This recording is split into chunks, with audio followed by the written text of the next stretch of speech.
Today is Friday, August 30th, and this is Friday 5 at 5 for the Denver Public Library. My name is Dodie. I'm a librarian at DPL's Central Library, and in 15 minutes or less, we'll have you up to speed on 5 new titles out this month that we can't wait for you to read or listen to.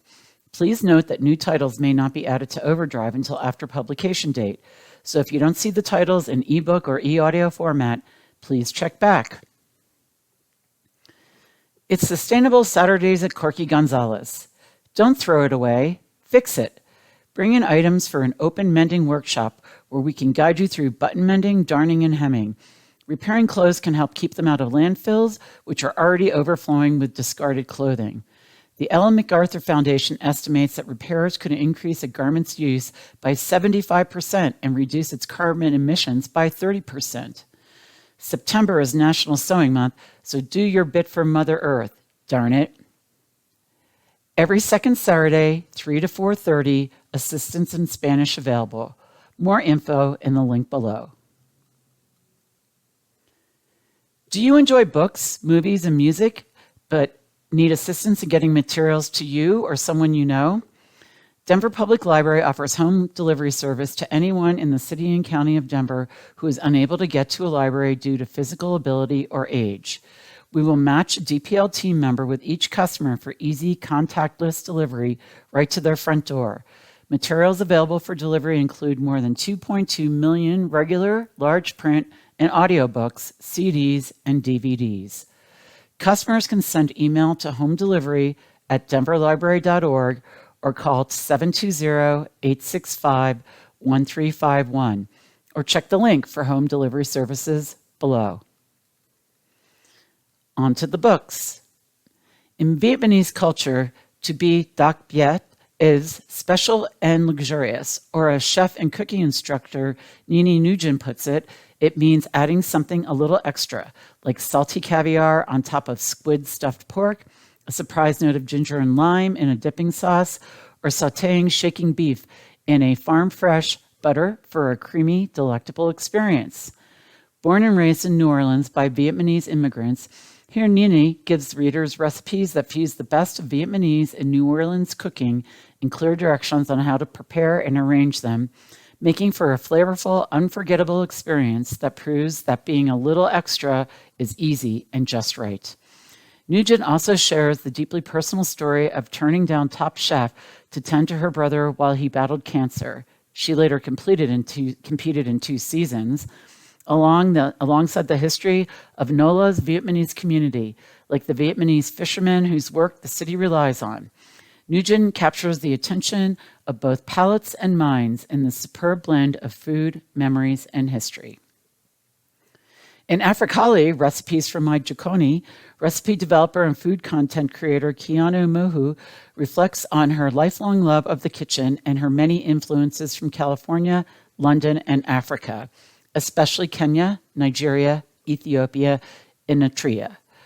Mohu grew up in California with a Kenyan mother and Nigerian father, and though she spent summer holidays in Kenya, the family's reverence for African food and culture was celebrated back in the U.S. A leading authority on Jewish food, Leah Koning celebrates La Cucina Ebraica Romana within the pages of her new cookbook, Portico, Cooking and Feasting in Rome's Jewish Kitchen. It features over 100 deeply flavorful recipes and beautiful photographs of Rome's Jewish community, the oldest in Europe. Koning's well-researched journey delivers a wealth of history detailing waves of immigration that shaped Roman Jewish cuisine. The Seven Husbands of Evelyn Hugo meets Killing Eve in the unforgettable Loretta Darling by Catherine Blake, the story of a makeup artist turned feminist vigilante killer. With all the glamour of 1950s Hollywood, this book centers around a young woman who leaves England with her sights set firmly on becoming a makeup artist to the stars. What she doesn't know is that she will be subjected to the darker underbelly of Tinseltown along the way. Her first real boyfriend, Raphael Goddard, is a drop-dead gorgeous manipulator whose objective is to become a major star despite possessing very modest acting talent. He convinces Loretta to marry him for sake of appearances, and instead of an imagined romantic honeymoon weekend, she is shocked to find herself delivered as the unwilling intended tasty entree du jour at a party-turned-orgy, in trade for a leading role for Raphael. With her knowledge of botanicals and phytotoxicology, Loretta plots her revenge. Readers will delight in the multitude of celebrity sightings and learning more about the backroom dealings of the early film and television industry. Silvia Moreno Garcia's latest, The Seventh Veil of Salome, is not to be missed. The story primarily follows the points of view of three women. Hollywood newcomer Vera recently arrived from Mexico to be cast as Salome in a biblical epic film that has all of Hollywood's attention. Nancy, a bitter, self-destructive, aspiring actress who resents Vera's undeserved success, and Salome herself, with Morena Garcia taking occasional breaks from the 1950s narrative to jump way back in time and follow Salome in the days and weeks leading up to her infamous dance of the Seven Veils. And by the way, Morena Garcia will be at the Space Gallery October 30th at 6 p.m. Details at the link below. Gail Sakayami offers a riveting biographical novel about Anna May Wong, 1905 to 1961, a third-generation Chinese-American whose prominent acting career spans silent films, early television, and the stage. Arriving in Hollywood to become an actress, Anna May Wong discovers her beauty and talent aren't enough to overcome the racism that relegates her to supporting roles, and over the years, fights to win lead roles, accept risque parts, and keep her illicit love affairs hidden, even as she finds global stardom in The Brightest Star. Throughout history, technological revolutions have been driven by the invention of machines. But today, the power of technology transforming our world lies in an intangible and impenetrable cosmos of software, algorithmic code. So symbiotic has a relationship with this code become that we barely notice it anymore. We can't see it, or not even sure how to think about it, and yet we do almost nothing that doesn't depend on it. In a world increasingly governed by technologies that so few can comprehend, who controls the future? Devil in the Stack, a code odyssey, follows Andrew Smith on his extraordinary trip into the world of coding, taking us back through the earliest history of logic, machine learning, and computers, from George Boole to Ada Lovelace to Alan Turing, and up to the present moment, behind the scenes into the lives and minds of the new gatekeepers of the 21st century, those who write code. Smith embarks on a quest to understand this sect in what he believes to be the only way possible by learning to code himself. Expansive and effervescent, Devil in the Stack delivers a portrait of code as both a vivid culture and an impending threat. How do we control a technology that most people can't understand? And are we programming ourselves out of existence? Publishers Weekly calls this a searing philosophical take on the ravages of the digital age. In Everything is Predictable, How Bayesian Statistics Explain Our World, Tom Chivers offers a compelling journey through the lens of Bayes' theorem, a cornerstone of rational thought and a powerful tool for making sense of uncertainty. The book is structured around the theorem's simple yet profound premise. The probability of an event is determined not just by the evidence at hand, but also by our prior beliefs and knowledge. Chivers, an acclaimed science writer, presents a user-friendly exploration of a mathematical concept that, while seeming esoteric, underpins much of our decision-making process in the modern world. Hilke Schellman, an Emmy-winning journalism professor at New York University, emphatically argues that companies are giving AI too much control. In her new book, The Algorithm, How AI Decides Who Gets Hired, Monitored, Promoted, and Fired, and Why We Need to Fight Back, she walks the reader through the devastating consequences of current trends and explains why there's no easy path forward. Says the author, there's only so much damage a human hiring manager can do, and obviously we should try to prevent that. But an algorithm that is used to score hundreds of thousands of workers if it is faulty, can damage so many more people than any one human. Part thriller, part literary fiction, Kala Henkel's novel Scrap follows troubled main character Esther, the rich family she becomes entangled with, and her neighbor who lives hidden away in a solitary cabin like she does. After her partner cuts and runs, leaving Esther, an artist, financially strapped, she somewhat reluctantly accepts a job from the very wealthy Naomi Duncan.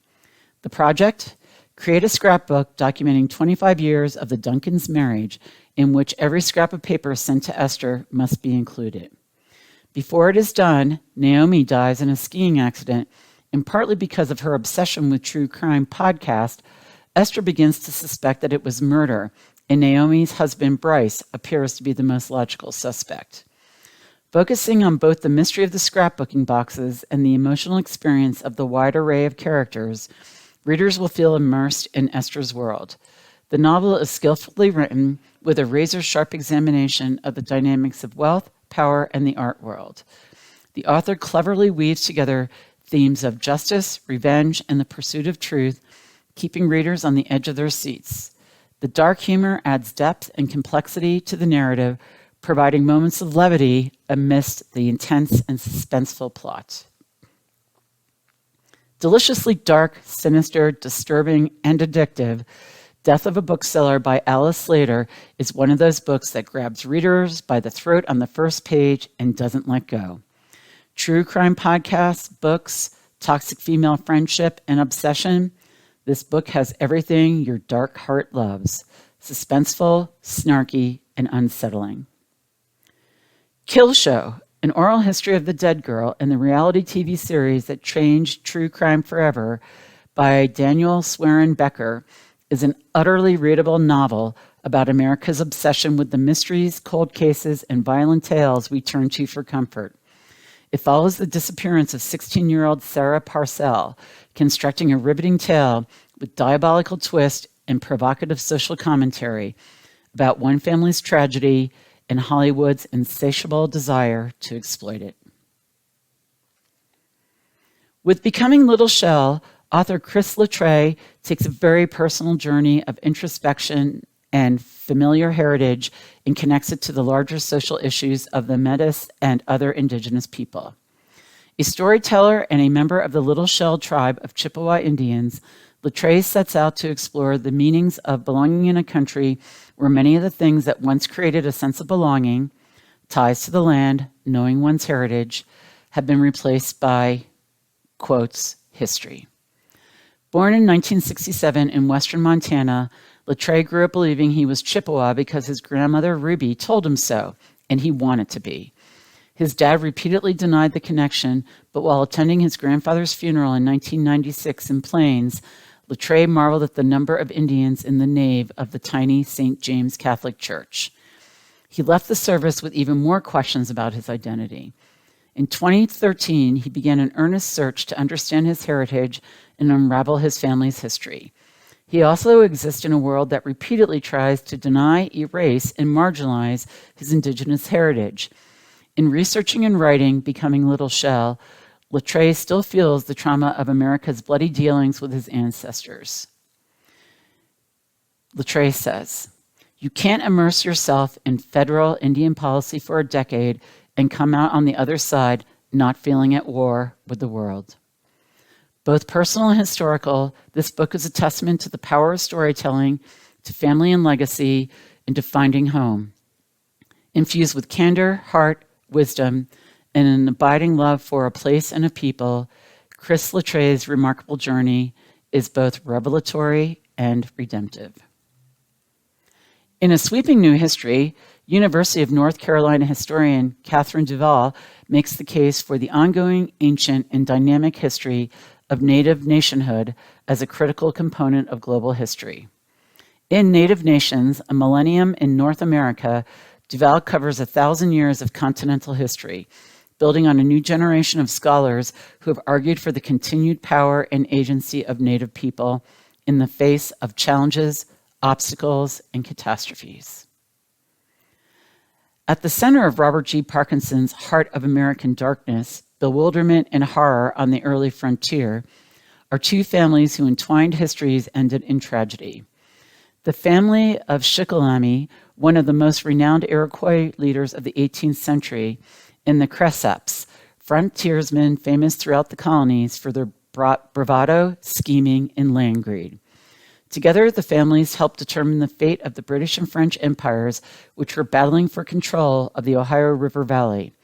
From the 7 Years' War to the protest over the Stamp Act to the start of the Revolutionary War, Parkinson recounts the turning points of the era in a way that allows us to see them anew and to perceive how bewildering they were to people at the time. And just in case you missed it, The Nightingale's Castle by Sonia Velton follows the true story of Hungarian Countess Erzsébet Bathory. In 1610, she was accused of murdering more than 600 girls, and this fictionalized version of events offers a sympathetic perspective to the circumstances that led to this accusation and trial. This is, by all intents and purposes, a feminist retelling that questions the legitimacy of such claims in retrospect. In 1573, the Countess gave birth to an illegitimate girl. She was immediately bundled up and sent to live with a peasant family. 15 years later, people from the castle are sent to procure workers, and that same girl, Baroka, is sent to work at the castle. The narrative unfolds through the eyes of Baroka, and despite the rumors of the Countess's bloody habits, she and the Countess form a bond. Instead of the gory tales of murder and torture, which the Countess is known for in folklore, this novel suggests that her trial was more to do with political maneuvering by men trying to keep her in her place. Evocatively told, intricately woven and complex, it is a rich tapestry laced with history, infused with malevolence, and threaded with the supernatural. Belton's meticulous research is evident on every page as she reminds readers of the vulnerable and precarious position women of that time were forced to live in. Because at the heart of this book is a story about how dangerous it is to be a woman in a patriarchal world, of women's fight to have their voices and truth heard, and of men abusing their power. From the fenlands of Lincolnshire to the teeming religious underground of London to the court of Henry VIII, Prize for the Fire by Rilla Askew, no relation, is the gripping tale of English writer and martyr Anne Askew, a young woman who defied the patriarchal conventions of her time, ultimately braving torture and the fires of martyrdom for her convictions, burned at the stake in 1546 for espousing her Protestant faith at a time when doing so was considered heresy. The Falcon's Eyes by Francesca Stanfield is a beautiful novel showing a snapshot of life in 12th century France before it had its familiar borders. It follows Isabelle de la Palisse, later Isabelle de Mortagne, from her youthful marriage to account to her later years in Fontevraud Abbey at the side of Eleanor of Aquitaine herself. At over 800 pages, the novel spans decades of Isabelle's life and delves deep into the details of what it might have been. It's richly researched, and it's clear the author put a great deal of work and love into this book. That's all for this month. Thank you for tuning into Denver Public Library's Friday 5 at 5, and we hope you enjoy these great reads and listens. Check out or place a hold on these titles and a whole lot more right now at denverlibrary.org, link below. Tune in next month for new recommended reads. Bye-bye.